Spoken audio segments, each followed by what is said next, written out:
I'm here at Mandoon Estate. It's just about 30 minutes from the Perth CBD in Western Australia, and it's one of Australia's oldest wine regions. Now, traditionally known for chenin, blanc and fortifieds, the Swan Valley has been producing some excellent Grenache lately, and that's what we're looking at today. Mandoon's Grenache actually just won James Halliday's 2022 Grenache Challenge, which is no mean feat considering there were only a handful of West Australian Grenaches sent in and plenty of phenomenal Grenaches from South Australia, which I think we can all agree really is the home of Australian Grenache.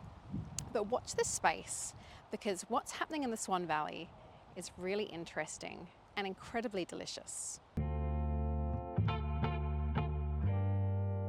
So Ryan, can you tell me a bit about Mandoon and the wines that are here and the history of the wines here at Mandoon? Sure, Cass. So Mandoon's been around since 2009, the winery. The vineyards have been here for a lot longer. So the large part of our vineyard was planted in 1972, so almost 50, or 50 this year. And then we have a really old Verdelho planting which goes into our block 1895, which was 1895 planted. So let's talk about Grenache and Sure. the Swan Valley specifically.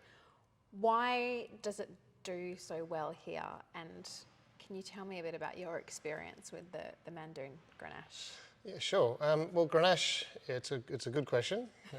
We've been making Grenache since our first vintage in 2010, probably before Grenache was even trendy.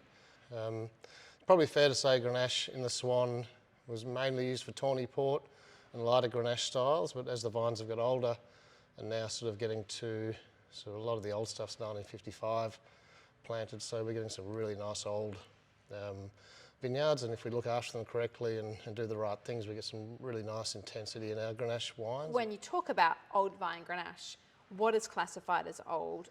How old can it go? And what qualities change in the fruit from what might be younger to older? Okay. Well, Grenache it's almost grows like a weed. So if you're going to plant a young vineyard now, you're going to get very vigorous vines and lots of fruit, and it'll be quite light.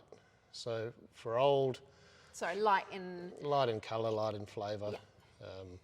Which for our Grenache is really a sort of more of a medium-bodied wine, with lots of beautiful flavour and really bright, really bright characters and things. But old for us is, I guess everyone's different, but for us we're looking at 1955 planted, so okay. Let's talk Grenache. Sure. This Grenache and Grenache in general. Sure. Well, Grenache in general for us, for Mandoon, is now mostly off the one property. So we call that our old vine Grenache property. On that we have two blocks. This particular one comes off what we call now the bush vine block. And there's another block which is next to an old house we call the house block. And our Mandoon Grenache is now a blend of those two blocks. And they both have slightly different characteristics. This bush vine block, which has been our sort of project over the last 4 or 5 years to restructure the vines into bush vines, slightly different characters to the house block. So this gets a little bit more, touch more savoury, touch lighter. But in saying light, it's not light, a light wine. It's still a medium-bodied wine.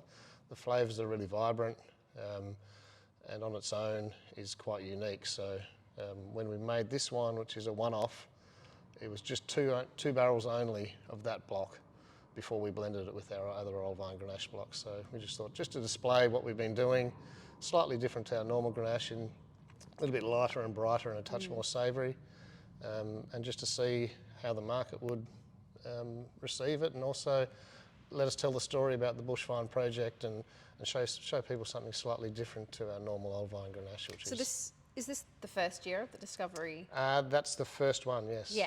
Yeah. So 2 barrels, so hand bottled here. We do that by gravity, and we've got our own little labeler that we use. Yeah. So really nice in-house project. I think 780 bottles. That's going to be my next question. How many? Yeah, and how many are left? Is it I think we're going okay. Yeah. No, it's going okay. We've probably got a few hundred left, I think, now. Yeah. It wasn't our thought to actually even enter it in anything. I think we just chucked it into the Grenache challenges because we, on a whim, really, and. Never happened. Yeah, I know. So that was and a massive thrill for us, and it just shines a light on, I guess, Swan Valley Grenache, or Swan Valley broader, and Swan Valley Grenache, how good it can be when it's really done well. yeah, it was one of the 2 or 3 entries outside of South Australia, with the other 100 odd or 200 odd, whatever it was, all being South Australia, Barossa and McLaren Vale, which in my eyes, when I visit, they're the custodians of great Grenache. Shall we taste? Yeah, good idea. I think the first time I tasted that, because we thought it was a great idea to do, and we put it in a blind lineup with other Grenaches, and it really just shone. It's quite surprisingly. I mean, we knew it was a great wine, but it really stood out, and you can see the flavours. You've got raspberries and cherries and some really nice chalky tannins and some savouriness, and it's just Got delightful. great length still Yeah, there. yeah, still getting that nice Yeah. raspberry pop in the back of the palate. Yeah, and- totally. yeah. And So a yeah, bit of aniseed and yeah, even like a little bit of graphite through it as well. yeah, Touch. yeah. When you see Andrew's soils, that'll make more sense to you as well. So they're really nice gravelly, rocky soils, and I think that's just a reflection of where it comes from. And what would you say in terms of where this wine will go, whether it's drink now, holding on to it if anyone is lucky enough to have their hands on a bottle? I think looking at those, it's Wednesday morning and we could drink it, so it's a good sign. It is a good sign. There's some lovely chalky tannins, and the interesting thing we found about Swan Grenache is it ages beautifully as well. So I think I would drink now or hold it on for 10 years. Yeah. The acid is definitely there. Like it's bright, It's yeah. very bright. Yeah. But it's integrated. Like it's not poking out. Yeah, I find the balance quite Yeah. beautiful on that one.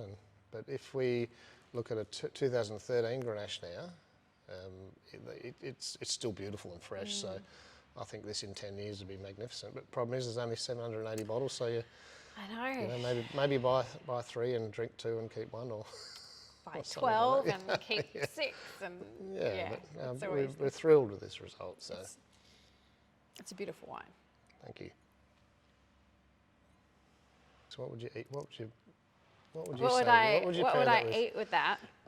It's funny. I even get blueberries. Yeah, it's- yeah, I'll get that too. It's a it's- real blend of. There's fruits, quite a so- lot going on. Probably wouldn't have it with breakfast, No, even though it's a Wednesday morning. no. I think it's quite light. Like it's quite. It's very approachable. I mean, Yeah. I don't think you'd really have to be overly particular with. You could drink this without food, but I think like charcuterie, it'd be so nice. Yeah. With, with some nice salami with a little bit of spice Yeah, in there. A bit of nothing pepper. too dominant. Yeah. Yeah. What would you go for? I think like a light pork dish, that's sort of honey glazed a little bit, and yeah, that's what I'm thinking. Honey glazed. Yeah. I'm Yeah. getting hungry now, so That's just what you want for lunch. yeah. And actually, I mean, this would actually wasn't be. that the question? I actually think this would be a really nice Christmas Day wine. Yeah. This could go quite nicely with a piece of turkey. Yeah, true, Maybe yeah. even some of the dark meat on a turkey. Yeah, well, light meats and no, for sure, quite versatile too. Are the Grenaches made in the same way or in a different way? Because they do have very different characteristics. What you've said are from the vineyard, but any other differences? No, they're exactly the same way. So this block always has that lovely savoury edge to it, which is not really typical of the style that we've been making. So our old vine Grenaches are very red fruited, really juicy style, fruit forward, which has really been great for our public. But this block always has that lovely sort of savoury background. So it's obviously still got those lovely red fruits with a bit of savouriness, but so that stylistically a little bit different. Andrew, can you tell me about the vineyard? Because obviously all great wine starts at the vine. Absolutely. Yeah, so the property itself was actually my grandfather's. So he migrated to Australia in the early 50s and found a property at the base of the Darling Scarp, not far from where we are today at Mandoon. And he planted that up, and amongst other things, he worked at the Midland workshops in the local area, and just sort of over many years developed the property. And this was one of the first blocks that he planted with our Grenache block. And so the property itself I have a great connection to it, and something that I hold very dear to me. How did the connection come about? How did Mandoon? How did Ryan find the fruit and find you and Well, decide Ryan, what to do? so when Mandoon first started in 2009, Ryan actually met my grandfather. So he passed away in 2010. But yeah, Ryan came down as a new winemaker with Mandoon and was looking for Grenache and some Shiraz and stumbled across our property. And yeah, that was sort of the connection was made then, so many moons ago. In terms of the soil and Yep.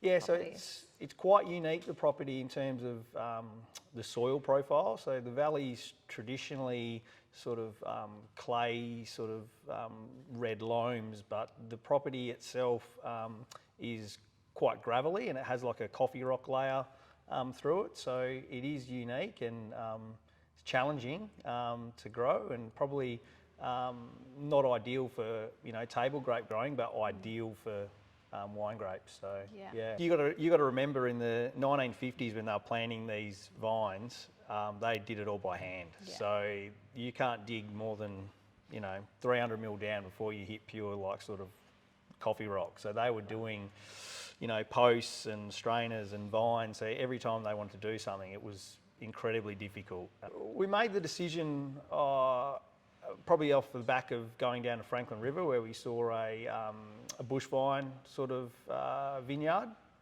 and it sort of dawned on us that we pretty much had the makings already of great bush vines, but we just hadn't taken that step of the final restructure. So we got these old vines that have, you know, been sitting there for 50 years, and they had all the structure there, but just needed to be, you know, tweaked and reworked slightly. And so we made the step, I suppose, to do that, and in doing that, really brought them back to life. That process, though, realistically, it was sort of three to 4 years before we really got it into a balance where we were quite happy with it. And yeah, now that you look at the vineyard, and it's just absolutely perfect and singing. So the vines are very happy and clearly rewarding us with great wine. yeah, happy Yeah. vines. What exactly does a bush vine structure do? I mean, for people that don't know, a bush vine has no trellising, so Yep. it's just individually standing on its own. Yeah. What does that do in terms of the grapes and, as you say, like the health of the vine? Yeah, so we get this really lovely airflow and light that comes through the canopy, which, you know, sort of is unique to that style of growing. Like, so we get this, perfect goblet sort of shape, and it's sort of balanced. And yeah, whenever you go through and you capture it in the morning, you'll see the light flickering through the whole vine, and it's it is fantastic for growing good fruit, especially Grenache. Grenache, yeah.